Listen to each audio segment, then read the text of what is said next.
Hello dear students, उम्मीद करते हैं कि आप सब खैर आफियत से होंगे। आज हम मैथमेटिकली मेथड की एक्सरसाइज 3.1 का क्वेश्चन नंबर 2 देखेंगे। पार्ट नंबर 1 में हम क्वेश्चन नंबर 1 और क्वेश्चन नंबर 2 डिस्कस करेंगे। पार्ट्स में इसलिए डिवाइड किया है ताकि आपको अच्छे से समझ आए, वगरना मेरा तो इसमें ज़्यादा ही टाइम लगना है। मैं चाहूँ तो 6 के 6 क्वेश्चन एक वीडियो में ही कवर कर दूँ, लेकिन आपकी समझ के लिए मैंने अलग-अलग हिस्सों में डिवाइड किया। तो चलिए आइए हम स्टार्ट करते हैं। सबसे पहले ये कि दो मैट्रिक्स को उसी वक्त मल्टीप्लाई किया जा सकता है अगर पहले मैट्रिक्स के कॉलम्स की तादाद दूसरे मैट्रिक्स की रोज़ के तादाद के बराबर हो। तो चलिए आइए क्वेश्चन नंबर 1 हम देखते हैं कि क्या इन दो मैट्रिक्स को आपस में मल्टीप्लाई भी किया जा सकता है या नहीं। तो इस मैट्रिक्स का ऑर्डर अगर हम देखें तो 2 रोज़ हैं और 3 कॉलम्स हैं, यानी कि 2/3 इसका ऑर्डर है। अगर हम इस मैट्रिक्स को देखें तो इसमें 3 रोज़ हैं और 2 कॉलम्स हैं, तो इसका ऑर्डर 3/2 है।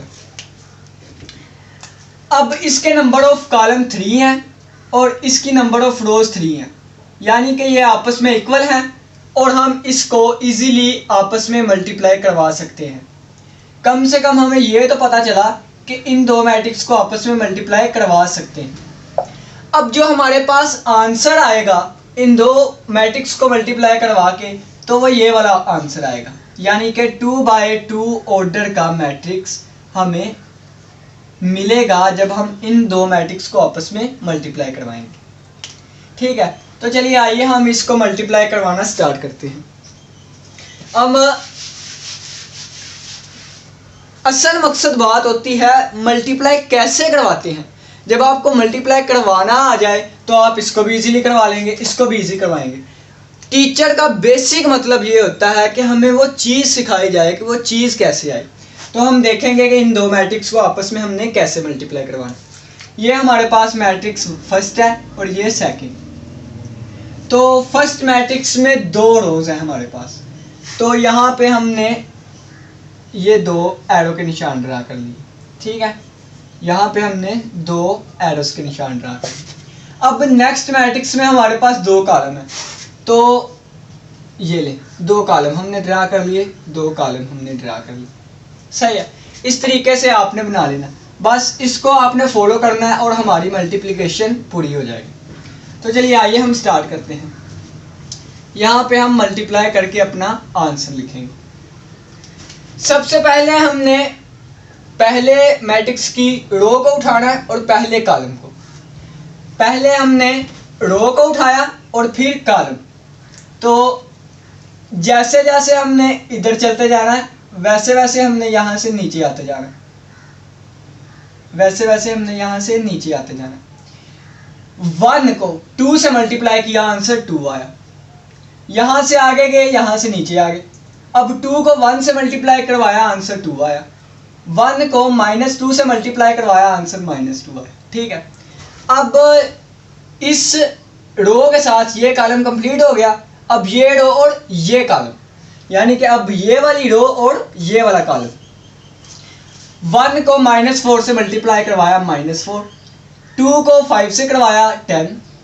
जैसे जैसे हम आगे गए, यहाँ से नीचे आते गए, 1 को 2 से मल्टीप्लाई करवाया, +2। तो ये यहाँ पे हमारा आंसर आ गया। अब पहली रो हो गई, पहला कॉलम, पहली रो हो गई, दूसरा कॉलम, अब दूसरी रो और पहला कॉलम। अब हम इसको छोड़ देंगे, अब हम इसको पकड़ लेंगे। 4 को मल्टीप्लाई करवाया 2 के साथ तो आया 8।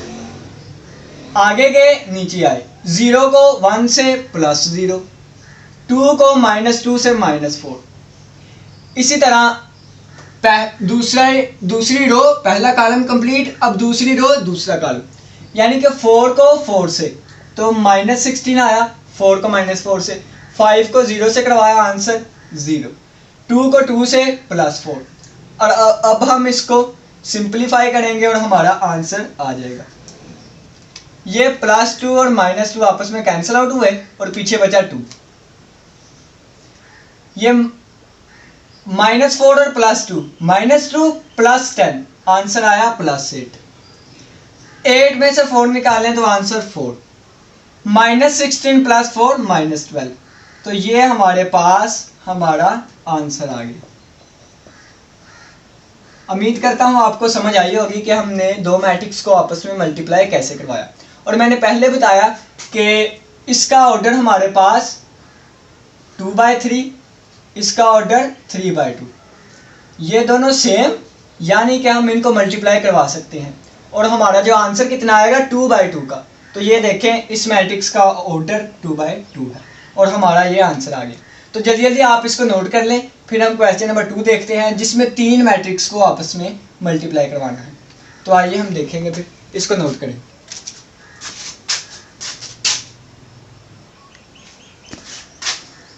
उम्मीद करते हैं कि आपने इसको नोट कर दिया होगा। तो अब हम इसको रेज करें और नेक्स्ट क्वेश्चन स्टार्ट करते हैं।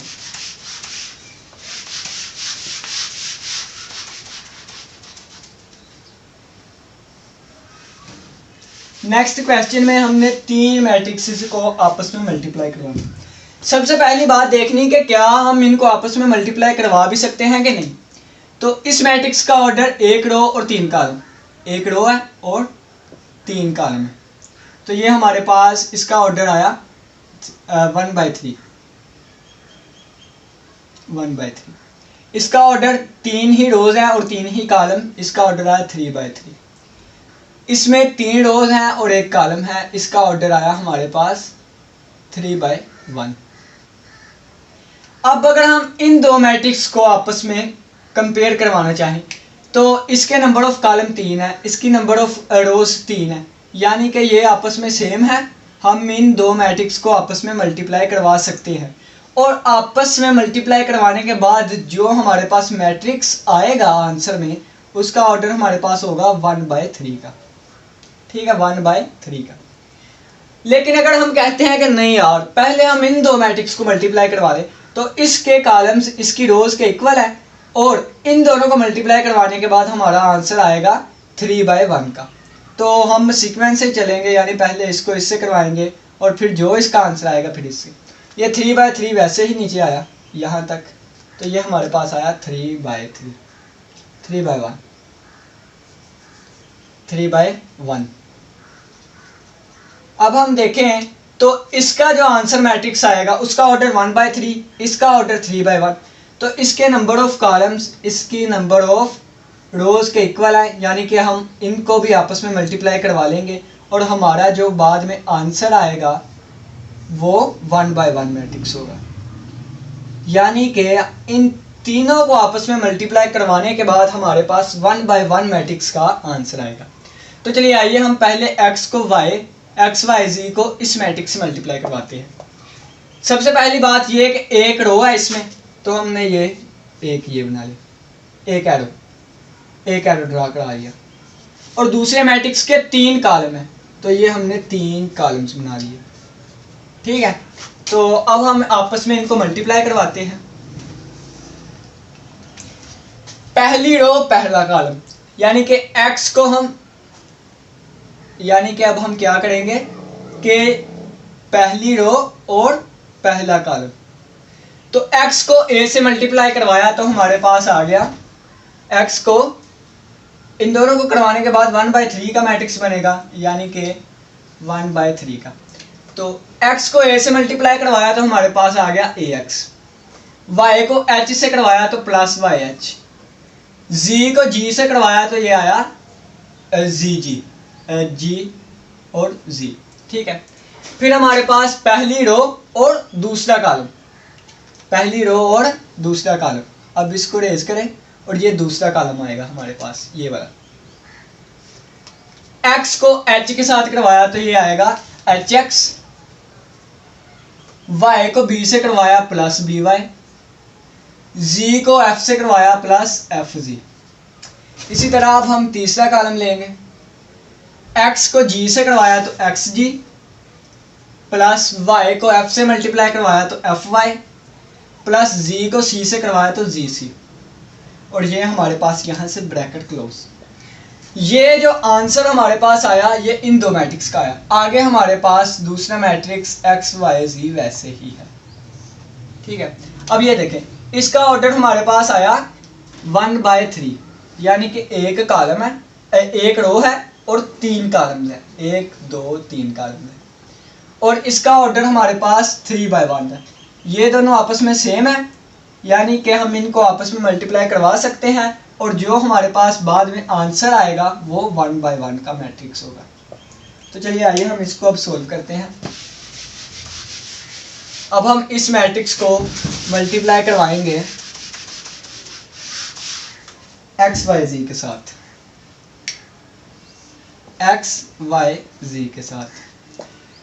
सबसे पहले ये कि पहले मैट्रिक्स की हमने रोज देख लेनी है, तो इसकी एक ही रो है, तो ये मैंने एक।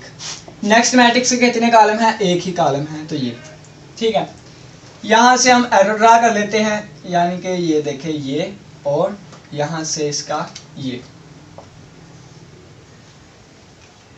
ए X plus H Y plus G G, इसको हम एक्स से मल्टीप्लाई करेंगे, यानी कि पहली एंट्री यानी जो आता है हमारे पास उसको पहले के साथ, यानी कि हमने A X plus H Y plus G G को मल्टीप्लाई करवाया एक्स के साथ। फिर आगे बढ़ते गए, यहाँ से हम यहाँ तक पहुँचे, यहाँ पे प्लस आएगा, आगे बढ़ते गए और हम यहाँ तक पहुँचे, और यहाँ से हम नीचे जाते गए वाई तक पहुँचे, तो हम क्या करवाएंगे, H X plus B Y plus F G को मल्टीप्लाई करवाया वाई के साथ, ठीक है, प्लस फिर हम यहाँ से आगे जाते जाते यहाँ तक पहुँचे, और यहाँ से नीचे आते आते जी तक पहुँचे, तो फिर हम क्या करवाएंगे, एक्स जी प्लस एफ वाई प्लस जी सी को हमने मल्टीप्लाई करवाया जी के साथ, और जो हमारे पास ये आंसर आया यही हमारा रिक्वायर्ड आंसर है, और ये हमारे पास 1/1 का मैट्रिक्स है, यानी कि इसमें एक ही रो है, एक इसको प्लस करके एक ही आंसर आएगा, और ये हमारे पास एक ही रो है, और ये सारा एक ही कॉलम है, ठीक है। तो ये हमने 3 मैट्रिक्स को आपस में मल्टीप्लाई करवाया जिसका आंसर ये आया, और बुक के पीछे भी उम्मीद करता हूँ यही आंसर होगा, और बाकी का क्वेश्चन हम नेक्स्ट पार्ट में करेंगे। उम्मीद करता हूँ कि आपको मल्टीप्लाई करना आया होगा कि हमने 2-3 मैट्रिक्स को आपस में कैसे मल्टीप्लाई करवाया। अगर आपको वीडियो अच्छी लगी हो तो वीडियो को लाइक करें, चैनल को सब्सक्राइब करें, और ऐसी मज़ीद वीडियोस के लिए शेयर भी कर सकते हैं, और सब्सक्राइब भी काफ़ी है तो सब्सक्राइब करें, और कमेंट सेक्शन में लाजमी बताइएगा। अगर आप मैं तेज़ बोलता हूँ वो भी बताएं, अगर मैं अच्छे वर्ड्स यूज़ नहीं करता या कोई कमी रह जाती है मुझ में तो आप अपनी राय का ज़रूर इजहार करें, मैं उस पर फोकस करूँगा। इसी के साथ इजाज़त दें, अल्लाह हाफिज़, अल्लाह निगहबान। फिर मुलाकात होगी नेक्स्ट वीडियो में।